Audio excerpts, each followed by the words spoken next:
आप देख रहे हैं एनएमटी न्यूज और आपको रखे सबसे आगे।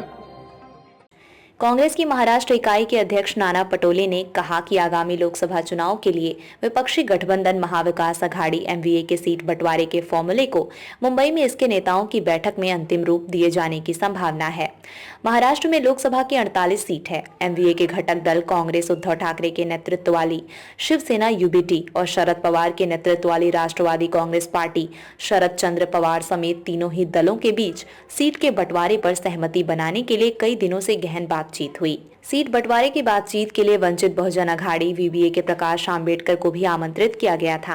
राजधानी मुंबई में एमवीए नेताओं की बैठक के बारे में पूछे जाने पर पटोले ने कहा, मुंबई में एमवीए की बैठक है जिसमें उद्धव ठाकरे, शरद पवार, बाला साहेब थोराट, कांग्रेस और वीबीए प्रमुख प्रकाश आंबेडकर चर्चा करेंगे। उम्मीद है कि सीट बंटवारे पर मुहर लग सकती है।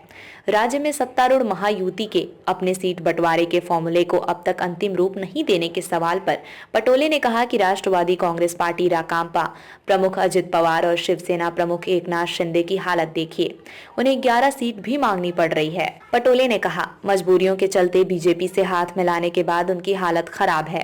केंद्रीय मंत्री अमित शाह द्वारा वंशवाद की राजनीति को लेकर कांग्रेस पर निशाना साधने के मुद्दे पर पटोले ने कहा कि उन्हें आश्चर्य है कि बीजेपी नेता शाह गांधी परिवार पर उंगली कैसे उठा सकते हैं, जबकि उनका बेटा एक क्रिकेट संस्था का वरिष्ठ पदाधिकारी है।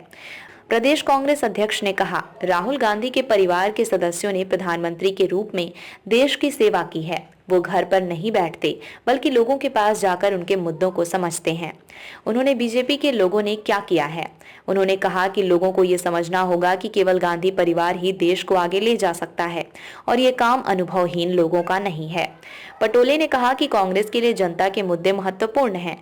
पटोले ने कहा, आज गरीब, किसान और युवा परेशान हैं और कांग्रेस उन्हें मुख्य धारा में लाने की चिंता कर रही है। अमित शाह, प्रधानमंत्री मोदी जी या बीजेपी क्या कह रहे हैं उससे हमारा कोई लेना देना नहीं है। जनता अब इनके झूठ को समझ गई है।